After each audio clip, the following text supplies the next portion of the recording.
വിഷയ വൈവിധ്യം കൊണ്ട് ശ്രദ്ധേയനായ തിരക്കഥാകൃത്ത്, ദൃശ്യഭാഷയിൽ കൈയടക്കമുള്ള സംവിധായകൻ, സിനിമകളിൽ ശ്രദ്ധിക്കപ്പെടുന്നതിന് മുന്നേ തന്നെ വായനക്കാർ ഏറ്റെടുത്ത കഥാകാരൻ, വെറും 45 വയസ്സ് നീണ്ടുനിന്ന ജീവിതത്തിൽ വരാനുള്ള കാലങ്ങൾക്ക് ഓർത്തുവെക്കാനും ആഘോഷിക്കാനും അഭിമാനിക്കാനും പറ്റുന്ന, എന്നാൽ നിർമ്മിക്കപ്പെട്ട കാലത്തിന് ഒരുപാട് മുന്നേ സഞ്ചരിച്ച ചിത്രങ്ങൾ മലയാളികൾക്കും ലോക സിനിമയ്ക്കും തന്ന പി പത്മരാജനെ, നമ്മുടെ പപ്പേട്ടനെ ലെജൻഡ് എന്നതിൽ കുറഞ്ഞ ഒരു വാക്കുകൊണ്ട് വിശേഷിപ്പിക്കാനാവില്ല.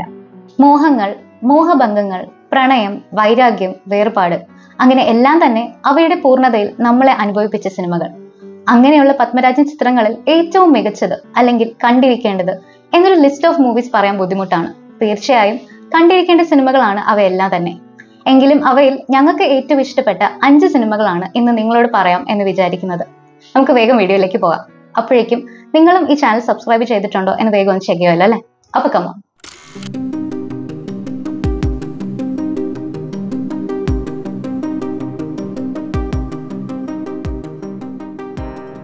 ഓക്കെ, അപ്പോ 5th ഫിലിമിന് തുടങ്ങാം. ഒരു വിഷുത്തലേന്ന് ഒരു ഡാൻസ് ബാറിലെ പതിവ് സൗഹൃദ കൂട്ടായ്മയിൽ സക്രിയ, ഗോപി, ഹിലാൽ, ജോസഫ് എന്നിങ്ങനെ 4 സുഹൃത്തുക്കൾ. മദ്യലഹരിയിൽ അവർക്കുണ്ടാവുന്ന മോഹം വിഷുപുലരിയിൽ സുന്ദരികളായ അഭിസാരികളെ കണികണ്ട് ഉണരണം എന്നതാണ്. ആ മോഹം ദൂരെ ഒരു നാട്ടിൽ പാറുവമ്മ എന്ന സ്ത്രീ നടത്തുന്ന വേശ്യാലയത്തിൽ എത്തുക എന്ന ലക്ഷ്യത്തിലേക്ക് വളരുന്നു. അവിടെ പുതിയതായി എത്തിയ ഒരു പെൺകുട്ടിയെയും മറ്റു സ്ത്രീകളെയും പറ്റിയുള്ള ജോസഫിന്റെ വർണ്ണനകൾ ഗോപിക്കും സ്ത്രീ സംസർഗം ഉണ്ടായിട്ടില്ലാത്ത ചെറുപ്പക്കാരനായ ഹിലാലിനും ആവേശമാകുന്നു. ഇത്തരം വിഷയങ്ങളിൽ താല്പര്യമില്ലാത്ത, മദ്യവും സിഗരറ്റും മാത്രം ലഹരിയായ സക്രിയയും സുഹൃത്തുക്കളുടെ ആഗ്രഹം സഫലമാക്കി കൊടുക്കാൻ തയ്യാറാവുന്നു. അവിടെ നിന്ന് തുടങ്ങുന്നു അരപ്പട്ട കെട്ടിയ ഗ്രാമത്തിൽ എന്ന സിനിമ.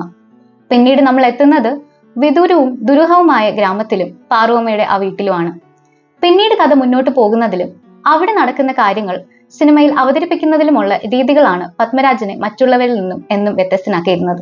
ഒരു വേശ്യാലയത്തിന്റെ അന്തരീക്ഷത്തിൽ നടക്കുന്ന ഈ സിനിമയിൽ അശ്ലീലതകളുടെയോ ആഭാസങ്ങളുടെയോ കണികകൾ ഇല്ലാതെയാണ് സ്ത്രീ പുരുഷ ബന്ധങ്ങളെ അദ്ദേഹം ചിത്രീകരിച്ചിരിക്കുന്നത്.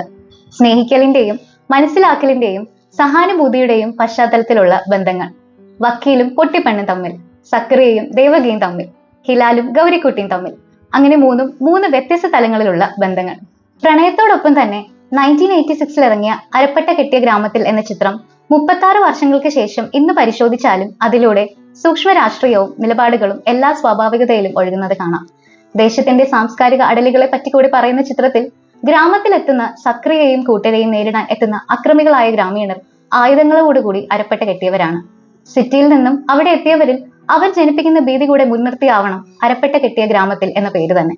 മമ്മൂട്ടി, നെടുമുടി വേണു, അശോകൻ, സുകുമാരി, ജഗതി ശ്രീകുമാർ എന്നിവരുടെ എല്ലാം അതിശക്തമായ പ്രകടനങ്ങളുടെ പിന്തുണയോടെ അരപ്പട്ട കെട്ടിയ ആണുങ്ങളുടെയും അരകൊണ്ട് ജീവിക്കുന്ന പെണ്ണുങ്ങളുടെയും കഥ പറഞ്ഞ് ആണധികാരങ്ങളുടെയും ജാതിമത ഭിന്നതകളുടെയും രാഷ്ട്രീയം ഇന്നും കഴിയുന്നതിലും ശക്തമായി ഇത്ര കാലം മുമ്പേ തന്നെ സംസാരിച്ച പത്മരാജൻ ക്ലാസിക്. കണ്ടിട്ടില്ലെങ്കിൽ തീർച്ചയായും കാണുമല്ലോ. അപ്പൊ നമുക്ക് 4ാമത്തെ ചിത്രം നോക്കാം.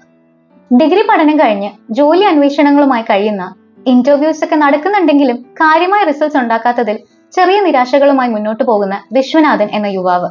മകന് ജോലിയൊന്നും ശരിയാവാത്തതിലുള്ള വിഷമങ്ങൾ ചെറിയ ദേഷ്യത്തോടെ പ്രകടിപ്പിക്കുകയും എന്നാൽ തികഞ്ഞ സ്നേഹത്തോടെ തന്നെ പിന്തുണകൾ കൊടുക്കുകയും ചെയ്യുന്ന അച്ഛനും പിന്നെ അമ്മയും അനുജത്തെയും അടങ്ങുന്ന കുടുംബം. ഇങ്ങനെ മുന്നോട്ട് പോകുന്നതിനിടയിൽ ഒരു ദിവസം ഒരു ഇന്റർവ്യൂവുമായി ബന്ധപ്പെട്ട് വിശ്വനാഥൻ സിറ്റിയിലേക്ക് വരുന്നു. ഏറെ പ്രതീക്ഷയും കോൺഫിഡൻസുമായി എത്തിയ ഇന്റർവ്യൂ നീളുന്നതിനിടയിൽ ഒരു ചായ കുടിക്കാനായി പുറത്തിറങ്ങുന്ന അയാളെ മുമ്പ് അയാൾ പറ്റിച്ച് പൈസ തട്ടി എന്നാരോപിച്ച് അടുത്തേക്ക് എത്തുന്ന 2 പേർ ചേർന്ന് തല്ലുന്നു. താൻ നിരപരാധിയാണെന്ന അയാളുടെ വാദം അവർ വിശ്വസിക്കുന്നില്ല. ഒടുവിൽ പോലീസ് എത്തി അവരെ 3 പേരെയും അറസ്റ്റ് ചെയ്യുന്നു. SI ജോർജൂട്ടി വിശ്വന്റെ സുഹൃത്തായതുകൊണ്ട് ഭാഗ്യത്തിന് രക്ഷപ്പെടുന്നുണ്ടെങ്കിലും ഈ സംഭവം അയാളിൽ ട്രോമ ഉണ്ടാക്കുകയും മറ്റ് ജോലികൾക്ക് ഇന്റർവ്യൂവിന് പോകാൻ അയാൾ മടിക്കുകയും ചെയ്യുന്നു. എന്നാൽ കാര്യങ്ങൾ ഇതുകൊണ്ട് കഴിയുന്നില്ല. സിമിലർ ആയിട്ടുള്ള ആരോപണങ്ങൾ മറ്റാളുകളിൽ നിന്നും പലപ്പോഴും അയാൾക്ക് നേരിടേണ്ടി വരുന്നു. ഇത്തരത്തിലുള്ളൊരു സംഭവം കാരണം പെങ്ങളുടെ കല്യാണാലോചന പോലും മുടങ്ങുന്നതോടെ കാര്യത്തിന്റെ ഗൗരവവും തനിക്ക് ഉത്തമൻ എന്ന ക്രൂരനും ഫ്രോഡുമായ ഒരു അപരൻ ഉണ്ടെന്ന സത്യവും വിശ്വനെ വല്ലാതെ അലട്ടുന്നു. എന്നാൽ ഇക്കാര്യങ്ങൾ ആരോടും തുറന്നു പറയാനും അയാൾക്ക് ധൈര്യം ഉണ്ടാവുന്നില്ല. ഇതിനിടയ്ക്ക് മുമ്പൊരിക്കൽ അച്ഛന്റെ കെയർ ഓഫിൽ അറ്റൻഡ് ചെയ്ത ഒരു ഇന്റർവ്യൂ വഴി ജോലി ലഭിച്ച് അയാൾ സിറ്റിയിലേക്ക് പോകുന്നു. അവിടെ അയാൾക്ക് ഉണ്ടാവുന്ന പ്രണയവും വീണ്ടും അപരൻ കാരണം ജോലി നഷ്ടപ്പെടുന്നതും എന്ത് ചെയ്തിട്ടായാലും അയാളെ കണ്ടുപിടിച്ചേ മതിയാവൂ എന്ന തരത്തിലേക്ക് കാര്യങ്ങൾ നീളുന്നതും ഒക്കെയാണ് പിന്നെ നമ്മൾ കാണുന്നത്. ഡബിൾ റോൾ ഗിമ്മിക്സോ കൺഫ്യൂഷൻ ജനിപ്പിക്കുന്ന തരത്തിൽ മുഴച്ചു നിൽക്കുന്ന സീൻസ് എഴുതി വെച്ചോ അല്ല ഈ ചിത്രത്തിൽ പത്മരാജൻ മാജിക് കാണിക്കുന്നത്. ഉത്തമൻ എന്ന കഥാപാത്രത്തെ നമുക്കറിയാവുന്നത് അയാളാൽ പറ്റിക്കപ്പെട്ട ആളുകളുടെ കോൺവെർസേഷൻസ്, ചിലർ പങ്കുവെക്കുന്ന അനുഭവങ്ങൾ, വിശ്വൻ കേൾക്കേണ്ടി വരുന്ന പഴികൾ എന്നിവയിലൂടെയാണ്. സിനിമയുടെ അവസാനത്തോട് അടുക്കുമ്പോഴാണ് അയാളുടെ ശബ്ദം പോലും നമ്മൾ കേൾക്കുന്നത്. മനുഷ്യന്റെ നന്മ തിന്മകൾ ഒരു നാണയത്തിന്റെ രണ്ട് വശങ്ങൾ എന്നോണം രൂപസാദൃശ്യങ്ങളുള്ള രണ്ട് വ്യക്തികളുടെ, അതിലൊരാളെ കാണിച്ചും മറ്റേയാളെ കാണിക്കാതെയുമുള്ള വളരെ എക്സ്പെരിമെന്റലായ ഒരു മേക്കിങ്ങിലൂടെ നമുക്ക് തരുന്നുണ്ട് അപരൻ എന്ന സിനിമ. നമ്മൾ ആ നേരിട്ട് കാണാത്ത വ്യക്തിയുടെ പ്രസൻസ് സിനിമയിൽ ത്രൂ ഔട്ട് ഫീൽ ചെയ്യിക്കുന്നതിലൂടെ ഒടുവിൽ ആരാണ് ജയിക്കുന്നത്, ആരാണ് ബാക്കിയാകുന്നത് എന്നത് നമുക്ക് പിടികിട്ടാതെ നിൽക്കുന്നിടത്ത് മലയാളത്തിലെ ഏറ്റവും ഹോണ്ടിങ് ആയ സിനിമകളിൽ മുൻപന്തിയിൽ നിൽക്കുന്ന സിനിമയായും മാറുന്നുണ്ട്. ജയറാം എന്ന നമ്മുടെ പ്രിയ നടൻ തന്റെ ആദ്യ സിനിമയിൽ തന്നെ പുറത്തെടുത്ത ഗംഭീര പ്രകടനം, പ്രത്യേകിച്ചും സിനിമ തീരുന്നിടത്ത് അയാളുടെ മുഖഭാവം, ഇവയും ചിത്രത്തിന്റെ സക്സസ് ഫാക്ടേഴ്സിൽ ഒന്ന് തന്നെയാണ്. നമ്മുടെ ഈ മലയാളം ഇൻഡസ്ട്രിയിലും ഉണ്ട് നല്ലപോലെ കിളി പാർത്തുന്ന ഒരു സിനിമ. പക്ഷേ സ്പേസും ജനറ്റിക്സും സയൻസ് ഫിക്ഷനും ഒന്നും വെച്ചല്ല, നല്ല പച്ചയായ ജീവിതത്തിന്റെ കാഴ്ചകളുള്ള, തിരക്കഥയുടെ ശക്തിയിലും സംവിധായകന്റെ വിഷൻ കൊണ്ടും കാലങ്ങളെ അതിജീവിക്കുന്ന 1988 ഇറങ്ങി ഇന്നും ടൈം ടെസ്റ്റഡ് ആയി നിൽക്കുന്ന മൈൻഡ് ഫക്ക് മൂവി അപരൻ. കണ്ടിട്ടില്ലെങ്കിൽ കാണണം, കാണാത്തവർക്ക് സജഷൻ ചെയ്യണം. നമുക്കിനി മൂന്നാമത്തെ ചിത്രം നോക്കാം. തന്റെ മകന്റെ മരണത്തിന് ശേഷം ഗ്രാമത്തിൽ ഏറെക്കുറെ ഏകാന്തമെന്ന് പറയാവുന്ന ജീവിതം നയിക്കുന്ന ഇന്ത്യൻ റെയിൽവേയിൽ നിന്നും അക്കൗണ്ടന്റ് ആയി റിട്ടയർഡ് ആയ തമ്പി എന്ന വൃദ്ധൻ. അയാൾക്ക് ഏറെ പ്രിയപ്പെട്ട കൊച്ചുമകൻ ബാംഗ്ലൂരിൽ മെഡിസിന് പഠിക്കുന്നു.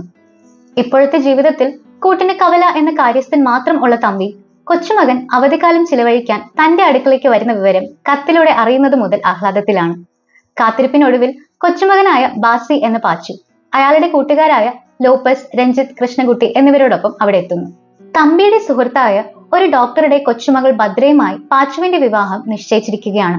വെക്കേഷൻ ദിവസങ്ങളിൽ ഒന്നിൽ കടലിൽ കുളിക്കാൻ പോകുന്ന കൂട്ടുകാരിൽ പാച്ചുവും ലോപ്പസും തിരയിൽ പെട്ടുപോകുന്നു.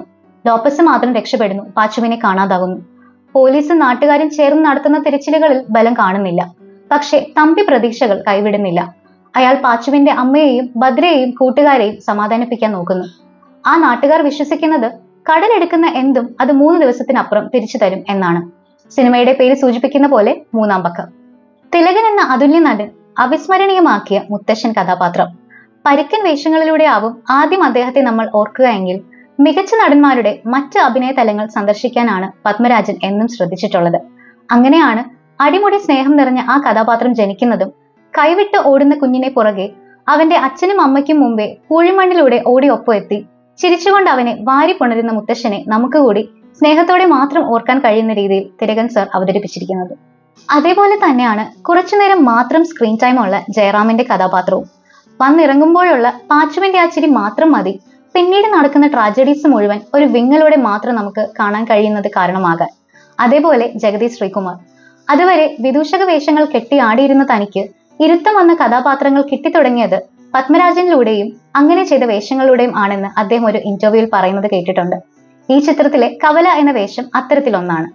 കാലത്തിന്റെ ഒഴുക്കിൽ ശരീരവും ബുദ്ധിയും വളർന്നപ്പോഴും ഓർമ്മകൾ മനസ്സിൽ സൂക്ഷിക്കുന്ന പഴയതൊന്നും മറക്കാത്ത കൊച്ചുമകനും അവനെ കടലിൽ കാണാതായത് മുതൽ പ്രതീക്ഷകൾ കൈവിടാതെ കാത്തിരിക്കുന്ന അവനെ നീന്തൽ പഠിപ്പിച്ച് മുത്തശ്ശനെ കടൽ മൂന്നാം പക്കം കരുതി വെച്ചിരിക്കുന്നത് എന്താണെന്നും പത്മരാജൻ അദ്ദേഹത്തിന് മാത്രം കഴിയുന്ന രീതിയിൽ എഴുതിയും സംവിധാനം ചെയ്തും വെച്ച മൂന്നാം പക്കം എന്ന സിനിമ കണ്ടിട്ടില്ലാത്തവർ പോലും ഒരിക്കലെങ്കിലും കേട്ട് മനസ്സ് നിറഞ്ഞിട്ടുള്ള പാട്ടാണ് ഉണരും ഈ ഗാനം.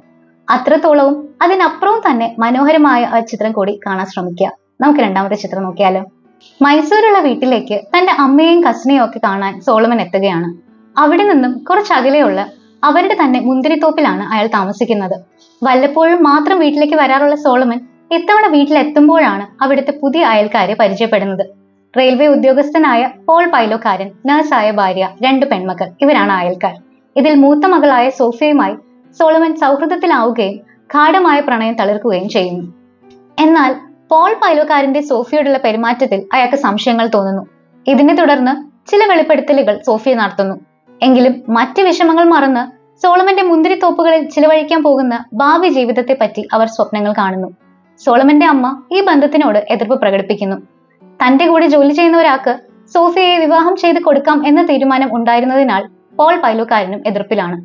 തുടർന്ന് അയാൾ നടത്തുന്ന ചില ക്രൂരമായ കൃത്യങ്ങളും അവ എല്ലാവരെയും എങ്ങനെ എഫക്ട് ചെയ്യുന്നു എന്നും സോളമൻ ഇതിനെ തുടർന്ന് എടുക്കുന്ന തീരുമാനം എന്തെന്നുള്ളതുമാണ് ചിത്രത്തിന്റെ പ്രമേയം. വരൂ പ്രിയേ, നമുക്ക് ഗ്രാമങ്ങളിൽ ചെന്ന് പാർക്കാം.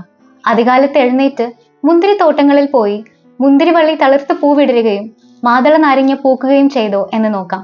അവിടെ വെച്ച് ഞാൻ നിനക്ക് എന്റെ പ്രേമം തരും. ഈ വരികളും അതോടൊപ്പം തന്നെ സോളമനെയും സോഫിയയെയും പറ്റി കേട്ടിട്ടില്ലാത്ത മലയാള സിനിമാ പ്രേമികൾ ഉണ്ടാവുമോ? ഒരിക്കലും ഇല്ല. ബൈബിളിൽ സോങ് ഓഫ് സോളമനിലെ 7-12 അധ്യായത്തെ ആസ്പദമാക്കി കെ സുധാകരൻ എഴുതിയ നമുക്ക് ഗ്രാമങ്ങളിൽ ചെന്ന് രാപ്പാർക്കാം എന്ന നോവലിനെ ബേസ് ചെയ്ത് 1986 നിർമ്മിക്കപ്പെട്ട മറ്റൊരു പത്മരാജൻ മാജിക്. മലയാളത്തിന്റെ സ്വന്തം മോഹൻലാൽ സോളമനായും നടി ഷാരി സോഫിയയായും എത്തിയ ജോൺസൺ മാഷ് സംഗീതം നൽകിയ ഇന്ത്യൻ സിനിമയിലെ അല്ല ലോക സിനിമയിലെ തന്നെ ഏറ്റവും നല്ല പ്രണയകാവ്യങ്ങളിൽ ഒന്നായ നമുക്ക് പാർക്കാൻ മുന്തിരിത്തോപ്പുകൾ. ലാലേട്ടന്റെ എക്കാലത്തെയും മികച്ച പെർഫോമൻസ് എന്ന് പേര് കേട്ട് ഇനിയും അങ്ങനെ തന്നെ നിൽക്കാൻ പോകുന്ന ചിത്രത്തിലെ മറ്റൊരു ശക്തമായ പ്രകടനം തിലകൻ സാറിന്റെയാണ്. ഇതിനും 3 വർഷങ്ങൾ കഴിഞ്ഞിറങ്ങിയ 3-ാം പക്കത്തിൽ നമ്മൾ കാണുന്നത് സ്നേഹം കൊണ്ട് നിറഞ്ഞു നിൽക്കുന്ന ഒരു മുത്തശ്ശനെ ആണെങ്കിൽ ഇവിടെ നമുക്ക് എങ്ങനെയൊക്കെ ശ്രമിച്ചാലും വെറുക്കാതിരിക്കാൻ കഴിയാത്ത അതിക്രൂരനായ പോൾ പൈലോക്കാരൻ എന്ന ദുഷ്ടനെ കാണാൻ കഴിയുന്നത്. അത് അദ്ദേഹം ചെയ്തിരിക്കുന്ന ആ ഈസിനെസ് മറ്റേതൊരു ആക്ടറിനും ഒരു വലിയ ചാലഞ്ചാണ്. ഒരു സിനിമയെ എല്ലാ ആത്മാർത്ഥതയോടെയും മികച്ച കലാസൃഷ്ടി എന്ന് വിളിക്കണമെങ്കിൽ ആ ചിത്രം കാലത്തിന് അതീതമാവുകയും ഏറെ വർഷങ്ങൾക്കിപ്പുറവും കാണുമ്പോൾ പ്രസക്തിയുള്ളതും ആയിരിക്കണം. പ്രണയ ചിത്രങ്ങൾ നാടകീയമായി ചിത്രീകരിച്ചിരുന്ന കാലത്ത് റിയലിസം നിറഞ്ഞു നിൽക്കുകയും അന്ന് ചിന്തിക്കാവുന്നതിലപ്പുറം പ്രോഗ്രസീവായ ഐഡിയകൾ സമൂഹത്തിന് മുന്നിലേക്ക് പ്രസന്റ് ചെയ്യുകയുമായിരുന്നു ഈ സിനിമ. അന്ന് ഈ ചിത്രം എടുക്കാൻ പത്മരാജനും അതിന്റെ ഭാഗമാകാൻ ടെക്നീഷ്യൻസിനും ആക്ടേഴ്സിനും മുന്നിട്ടിറങ്ങിയതിനെ ധൈര്യം എന്ന് തന്നെ വിശേഷിപ്പിക്കണം. ഒരു സിനിമാ പ്രേമിക്ക് കാണാതിരിക്കാൻ ഒരു ന്യായവുമില്ലാത്ത നമ്മുടെ ഭാഷയിലെ അഭിമാനമായ സിനിമകളിൽ ഒന്നായ നമുക്ക് പാർക്കാൻ മുന്തിരിത്തോപ്പുകൾ എന്തെങ്കിലും കാരണവശാൽ നിങ്ങൾ കാണാൻ താമസിച്ചിട്ടുണ്ടെങ്കിൽ ഇനി നീട്ടിക്കൊണ്ടു പോകരുത്. എത്രയും പെട്ടെന്ന് കാണുക. കണ്ട എല്ലാവരും കാണാത്തവരെ അതിന് പ്രചോദിപ്പിക്കുന്ന തരത്തിൽ പ്രകോപനങ്ങൾ അല്ലാത്ത കമന്റ്സ് പോസ്റ്റ് ചെയ്യുമെന്ന് വിശ്വസിച്ചുകൊണ്ട് നമുക്ക് 1-ാമത്തെ സിനിമയിലേക്ക് പോവാം. ഞങ്ങളുടെയും മറ്റ് ഭൂരിഭാഗം പേരുടെയും ഏറ്റവും പ്രിയപ്പെട്ട പത്മരാജൻ ചിത്രം.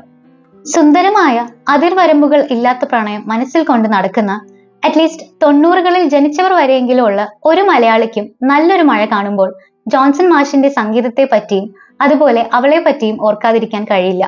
ഇത് വിനീത് ശ്രീനിവാസൻ ചിത്രങ്ങളിൽ വട്ടത്തിലുള്ള പൊട്ടിനെ പറ്റിയും മുടി അഴിച്ചിടുന്നതിനെ പറ്റിയും പറയുന്ന പോലെ അല്ല. പത്മരാജൻ എന്ന അതുല്യ പ്രതിഭയുടെ സൃഷ്ടിയിൽ പിറന്ന കല്ലിനെ പോലും പ്രണയാർദ്രമാക്കാൻ കഴിവുള്ള ക്ലാരയെ പറ്റിയാണ് നമ്മൾ പറയുന്നത്. അവിടെ ഒന്നും ഓവർ അല്ല, ക്രിഞ്ചുമല്ല, സ്വതന്ത്രമായ പ്രണയം മാത്രം.